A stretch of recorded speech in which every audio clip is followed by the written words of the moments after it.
मेघमाଳରେ ଶୀଘ୍ର ଆସୁଥିବା ଆମ୍ଭମାନଙ୍କ ପ୍ରଭୁ ଯୀଶୁଖ୍ରୀଷ୍ଟଙ୍କର ଅତି ପବିତ୍ର ଓ ବହୁମୂଲ୍ୟ ନାମରେ ଆପଣ ସମସ୍ତଙ୍କୁ ଆଉ ଏକ ନୂତନ ପ୍ରସଙ୍ଗରେ ପୁନର୍ବାର ମୁଁ ସ୍ୱାଗତ କରେ। ସବୁଦିନ ଭଳି ଆଜି ମଧ୍ୟ ପ୍ରଭୁଙ୍କର ବାକ୍ୟକୁ ନେଇ ଆପଣମାନଙ୍କ ନିକଟରେ ଆସିବା ପାଇଁ ଅନଲାଇନ ସେବା କାର୍ଯ୍ୟ ମାଧ୍ୟମରେ ଆପଣମାନଙ୍କ ସହିତ ପୁନର୍ବାର ସାକ୍ଷାତ କରିବା ପାଇଁ ସ୍ୱର୍ଗର ପରମେଶ୍ୱର ଏହି ସୁନ୍ଦର ସୁଯୋଗ ମୋ ଜୀବନରେ ଯୋଗ କଲେ, ସେଥିପାଇଁ ମୁଁ ପ୍ରଭୁଙ୍କର ପ୍ରଶଂସା କରେ। ପ୍ରିୟ ପ୍ରଭୁଙ୍କ ଲୋକମାନେ, ଆସନ୍ତୁ ଆଜି ମଧ୍ୟ ପ୍ରଭୁଙ୍କ ବାକ୍ୟରୁ ଆମେ ଅଳ୍ପ ସମୟ ଆଉ ଏକ ପ୍ରସଙ୍ଗରେ କଥାବାର୍ତ୍ତା ହେବା। ଆଜି ଆମେ ପରିବାର ବିଷୟରେ ଅଳ୍ପ ସମୟ ଧ୍ୟାନ କରିବା। ଜଣେ ଭଉଣୀ ମୋତେ ୟୁଟ୍ୟୁବରେ କମେଣ୍ଟ କରିଥିଲେ ଆଉ ପ୍ରାର୍ଥନା ଅନୁରୋଧ ଦେଇଥିଲେ ଯେ ମୋ ପରିବାରରେ ବିଲକୁଲ ଶାନ୍ତି ନାହିଁ, ମୁଁ କ'ଣ କରିବି? ଦୟାକରି ଆପଣ ଆମ ପରିବାର ପାଇଁ ପ୍ରାର୍ଥନା କରନ୍ତୁ। ଏହି ଭଉଣୀଙ୍କର ପ୍ରାର୍ଥନା ଅନୁରୋଧକୁ ଆଧାର କରି, ଏହି ଭଉଣୀଙ୍କ କମେଣ୍ଟକୁ ଆଧାର କରି ଆଜି ଆମେ ବାକ୍ୟ ଅଳ୍ପ ସମୟ କଥାବାର୍ତ୍ତା ହେବା। ଆଜିର ପ୍ରସଙ୍ଗ ହେଲା, ମୋ ପରିବାରରେ ଶାନ୍ତି ନାହିଁ, ମୁଁ କ'ଣ କରିବି? ଏହି ପ୍ରସଙ୍ଗରେ ଆମେ ବାକ୍ୟରୁ ଅଳ୍ପ ସମୟ ଧ୍ୟାନ କରିବା ପାଇଁ ଯିବା। ପ୍ରିୟ ପ୍ରଭୁଙ୍କ ଲୋକମାନେ, ଏହି ଶାନ୍ତି ମନୁଷ୍ୟ ନିମନ୍ତେ କୋଉଠି ମିଳେ ନାହିଁ। ମନୁଷ୍ୟ ଏହି ଶାନ୍ତିକୁ କୋଉଠି କିଣିପାରେ ନାହିଁ ଏବଂ ଏହି ଶାନ୍ତିକୁ ମନୁଷ୍ୟ ଯେତେ ଚାହିଁଲେ ମଧ୍ୟ ପରିବାରରେ ସେ ଏହି ଶାନ୍ତିକୁ ଆଣିପାରେ ନାହିଁ, ଉତ୍ପନ୍ନ କରିପାରେ ନାହିଁ। ଏହି ଶାନ୍ତି କେବଳ ଯୀଶୁଖ୍ରୀଷ୍ଟ ଦିଅନ୍ତି। ସେଥିପାଇଁ ଆମର ପରମେଶ୍ୱରଙ୍କୁ ଶାନ୍ତିଦାତା ଈଶ୍ୱର ବୋଲି କୁହାଯାଏ ଏବଂ ଯୀଶୁଙ୍କୁ ଶାନ୍ତିର ରାଜା ବୋଲି କୁହାଯାଏ। ପ୍ରଭୁ ଯୀଶୁଖ୍ରୀଷ୍ଟ ସେ ଶାନ୍ତିର ରାଜକୁମାର ଅଟନ୍ତି। ଅଶାନ୍ତି ଜୀବନରେ, ଅଶାନ୍ତି ପରିବାରରେ ଶାନ୍ତି ଦେବା ପାଇଁ ସେ ବଳବାନ ଆଉ ସାମର୍ଥ୍ୟ ପ୍ରଭୁ ଅଟନ୍ତି। ବାକ୍ୟରୁ କିଛି କଥା କହି ଆଜି ମୁଁ ଆପଣଙ୍କୁ ଉତ୍ସାହିତ କରିବା ପାଇଁ ଚାହେଁ ଯେ ଆମର ପରମେଶ୍ୱର ଆମକୁ ସୁସ୍ଥିର କରିବା ପାଇଁ, ଆମକୁ ସୁଦୃଢ଼ କରିବା ପାଇଁ, ଆମର ପରିବାରକୁ ସମ୍ଭାଳିବା ପାଇଁ ସେ ବଳବାନ ଅଟନ୍ତି। ଆସନ୍ତୁ ଆମେ ବାକ୍ୟରୁ ଗୋଟେ ପଦ ପଢ଼ି ଆମେ ଆଗକୁ ବଢ଼ିବା। ମୋ ସହିତ ଆପଣମାନେ ଯିଶାୟ ଭବିଷ୍ୟତ ବକ୍ତାଙ୍କ ପୁସ୍ତକ 26 ଅଧ୍ୟାୟକୁ ଆସିବେ। ଯିଶାୟ ପୁସ୍ତକ 26 ଅଧ୍ୟାୟ 3 ପଦରେ ଲେଖାଗଲା, ଯାହାର ମନ ତୁମ୍ଭଠାରେ ସ୍ଥିର ଥାଏ ତାହାକୁ ତୁମ୍ଭେ ସମ୍ପୂର୍ଣ୍ଣ ଶାନ୍ତିରେ ରଖିବ, କାରଣ ସେ ତୁମ୍ଭଠାରେ ନିର୍ଭର ରଖେ। ପ୍ରଭୁଙ୍କ ନାମର ଗୌରବ ହେଉ।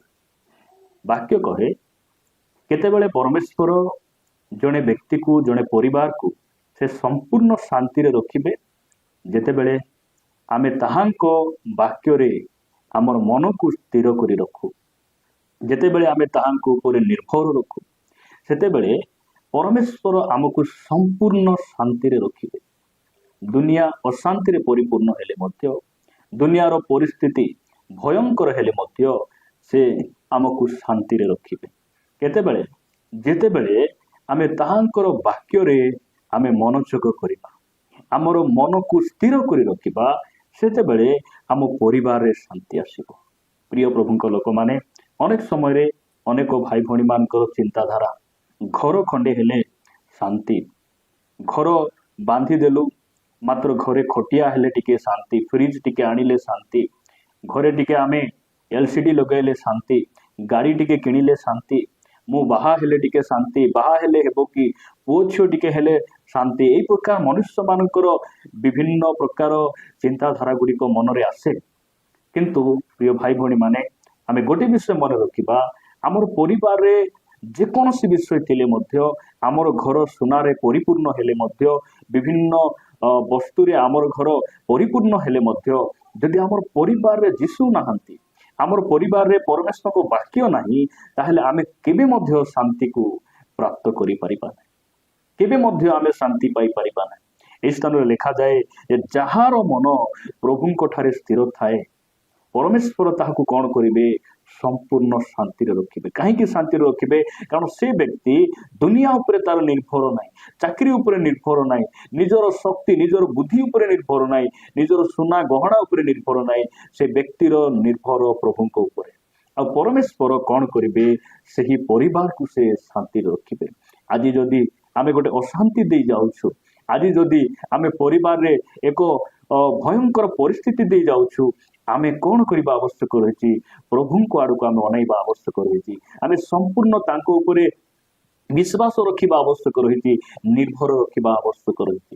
प्रिय प्रभु लोक मैंने प्रभु आम को अनुग्रह करंतु परिवार रे सेतेबेले शांति आसे जेतेबेले आमे ताहांकर उपरे आमे निर्भर रखिबा एवं ताहांक ठारे आमर मन को आमे स्थिर करिबा सेतेबेले परमेश्वर आमको कौन करिवे शांति प्रदान करिवे। जदि आपण मान आसीबे नूतन नियम रे लूक लिखित सुसमाचार 10 अध्याय रे लिखा जाए लूक लिखित सुसमाचार 10 अध्याय तार 5 पद रे लिखा गला आ कौनसी गृह रे तुम्भे माने प्रवेश करिवो प्रथमे कुह एही गृह प्रति शांति हो।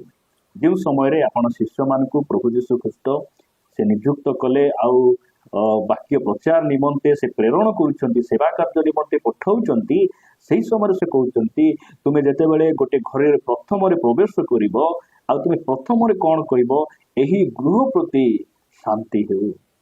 आज आपण को मु कहिबा पई चाहे जदि आपण गोटे अशांति दे जाउछंती गोटे विपरीत परिस्थिति दे आपण जाउछंती आपण को आपणक घरे प्रभुंकर दास मान को निमंत्रण करने आवश्यक रही।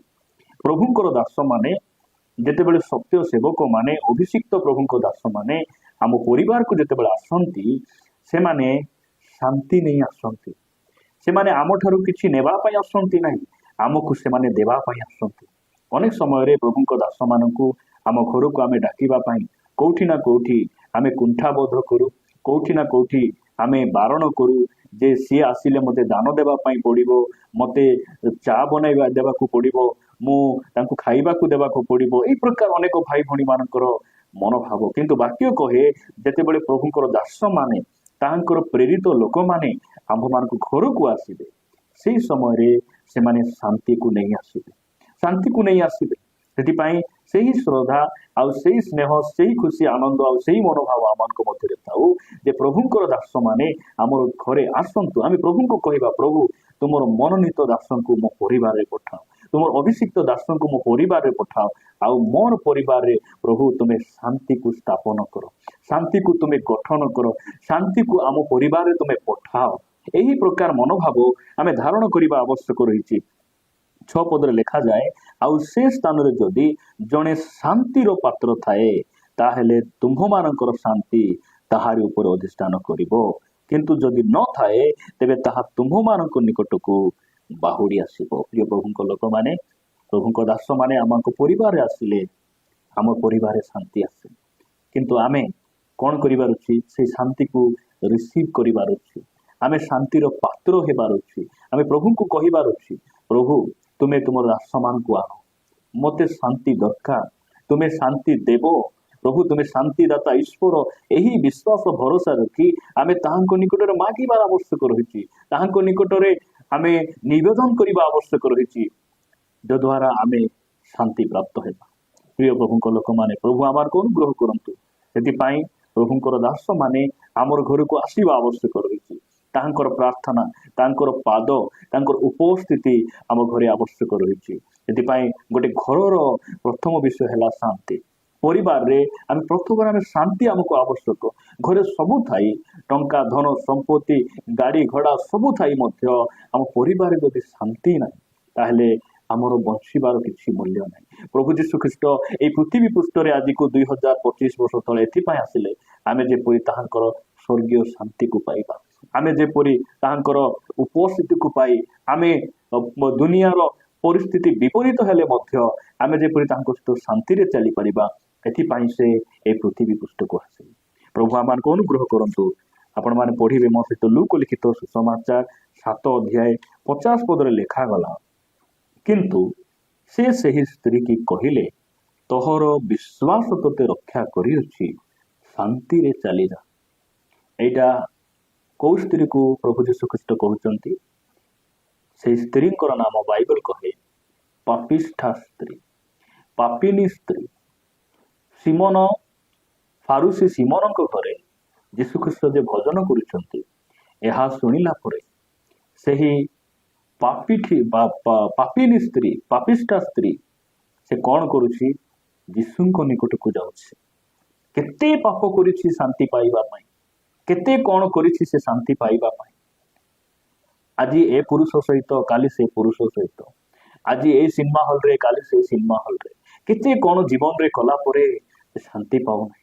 ଦିନେ ସେ ଶୁଣୁଛି ତାଙ୍କ ଘର ପାଖରେ ସାହିରେ ଅଞ୍ଚଳରେ ଯେ ସିମନ ନାମକ ଫାରୁସିଙ୍କ ଘରେ ଯୀଶୁଖ୍ରୀଷ୍ଟ ଭଜନ କରୁଛନ୍ତି। ଏହା ଶୁଣିଲା ପରେ ସେ ଧାଇଁ ଧାଇଁ ଯାଉଛି, ସୁଗନ୍ଧି ତୈଳ ଧରି ଯୀଶୁଙ୍କ ନିକଟକୁ ସେ ଯାଉଛି। ତାଙ୍କର ପାଦରେ ସେ କ'ଣ କରୁଛି, ତୈଳ ଲଗାଇ ସେ ଆପଣା କେଶରେ ପାଦ ପୋଛି ଦେଉଛି। ସେହି ସମୟରେ ଯୀଶୁଖ୍ରୀଷ୍ଟ କହୁଛନ୍ତି, ତୁମର ପାପ ସବୁ କ୍ଷମା ହେଇଛି, ତୁମେ ଶାନ୍ତିରେ ଚାଲିଯାଅ। ପ୍ରିୟ ପ୍ରଭୁଙ୍କ ଲୋକମାନେ, ଆପଣଙ୍କ ପରିବାର ଯଦି ଶାନ୍ତି ନାହିଁ, ଆପଣ ଗୋଟେ ଅଶାନ୍ତି ଦେଇ ଯାଉଛନ୍ତି, ଦୁଃଖ ବେଦନା କଷ୍ଟ ଦେଇ ଯାଉଛନ୍ତି, ଆପଣଙ୍କୁ କୌଣସି ଥାନାରେ ଯିବା ଦରକାର ନାହିଁ, ମେଡିକାଲକୁ ଯିବା ଦରକାର ନାହିଁ, କୌଣସି ପରାମର୍ଶଦାତାଙ୍କ ନିକଟକୁ ଯିବା ଦରକାର ନାହିଁ, କୌଣସି ମନୁଷ୍ୟ ନିକଟରେ ଯିବା ଦରକାର ନାହିଁ। ଆପଣ ଯୀଶୁଙ୍କ ନିକଟକୁ ଯିବାର ଅଛି। ଆପଣ ଯୀଶୁଙ୍କ ନିକଟକୁ ଯିବାର ଅଛି। ହେଇପାରେ ଆପଣ ମଣ୍ଡଳୀରେ ଯାଉଛନ୍ତି, ପ୍ରାର୍ଥନା ସଭାରେ ଯାଉଛନ୍ତି। ମୁଁ କହିବା ପାଇଁ ଚାହେଁ, ସେହି ମଣ୍ଡଳୀରେ ଆପଣଙ୍କୁ ଯୀଶୁଙ୍କ ସହିତ ସାକ୍ଷାତ କରିବାକୁ ପଡ଼ିବ। ସେହି ପ୍ରାର୍ଥନାରେ, ସେହି ସହଭାଗିତାରେ ଆପଣଙ୍କୁ ଯୀଶୁଙ୍କ ସହିତ ସାକ୍ଷାତ କରିବାକୁ ପଡ଼ିବ, ଯଦ୍ୱାରା ସେ ହିଁ ଆପଣଙ୍କୁ ଶାନ୍ତି ଦେବେ। ଆଉ ଆପଣ ବିଶ୍ୱାସ କରିବାକୁ ପଡ଼ିବ ଯେ ଆଜି ଯୀଶୁ ମୋତେ ଶାନ୍ତି ଦେବେ, ଆଉ ସେ ତାଙ୍କର ଶାନ୍ତି ମୋତେ କ'ଣ କରିବ, ମୋତେ ଏଇ ଦୁଃଖ ବେଦନା, ଏଇ ଅଶାନ୍ତି, ଏଇ ଗଣ୍ଡଗୋଳ, ବିଭିନ୍ନ ପ୍ରକାର ଏହି ପରିସ୍ଥିତିରୁ ପରମେଶ୍ୱର ମୋତେ କ'ଣ କରିବେ, ବାହାର କରିବେ। ଯୀଶୁ ମୋତେ ରକ୍ଷା କରିବେ। ଏହି ସ୍ଥାନରେ ଲେଖାଯାଏ, ଶାନ୍ତିରେ ଚାଲିଯାଅ, ତୋର ବିଶ୍ୱାସ ତୋତେ ରକ୍ଷା କରିଅଛି, ଶାନ୍ତିରେ ଚାଲିଯାଅ। ଆପଣ ବିଶ୍ୱାସ କରନ୍ତୁ, ଯୀଶୁଖ୍ରୀଷ୍ଟ ଆପଣଙ୍କୁ ଉଦ୍ଧାର କରିବା ପାଇଁ ଆସିଲେ। ଯୀଶୁଖ୍ରୀଷ୍ଟ ଆପଣଙ୍କୁ ଶାନ୍ତି ଦେବା ପାଇଁ ସେ ବଳବାନ ଅଟନ୍ତି। ଆପଣ ଥରେ ତାଙ୍କ ନିକଟକୁ ଯାଆନ୍ତୁ। ଆପଣ ଥରେ ଯୀଶୁଙ୍କର ଶରଣାଗତ ହୁଅନ୍ତୁ, ନିଜକୁ ନମ୍ର କରନ୍ତୁ, ସେ ଆପଣଙ୍କୁ ଶାନ୍ତି ପ୍ରଦାନ କରିବେ। ପ୍ରଭୁ ଏହି ବାକ୍ୟ ଦେଇ ଆମ ସମସ୍ତଙ୍କୁ ପ୍ରଚୁର ଭାବରେ ଆଶୀର୍ବାଦ କରନ୍ତୁ।